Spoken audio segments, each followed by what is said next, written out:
Кеше күйеуіңізбен жүрдіңіз, ұрыспады, жақсы отырды қасыңызда, Аллаға шүкір, бәрекелді.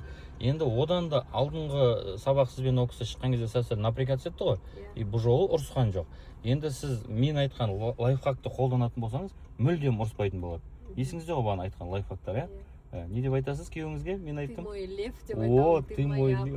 О, міне. Ты лучший деп. Сен біздің отбасымыздың тірегісің деп бағанады. Именно машинеге отыратын кезде ол кісіні мақтап қоясыз. Келістік қой да? Осылай бірнеше рет мақтайсыз, сосын барып отырасыз, вообще ұрыспайтын болады ғой сізді. Түсінесіз ғой да? О, жүре береміз. Дополнительный текст жанып тұр ғой да? Қазір разворотқа кетеміз. Молодец. Тағы да алға чуть-чуть, бәрекелді. И бұрамыз. Молодец. Капотқа қараймыз алдына и спокойно түзейміз. Крайний левыйдан крайний левыйға. Түсінікті ғой да? Вот. Сондықтан кез келген әйел баласы еркектерді сәл андай мақтап қойсаңыз, біз лағамыз еркектер ғой. Ойбай деп шана. Кәдімгі әйелің айтқанын істеп кетесің ғой.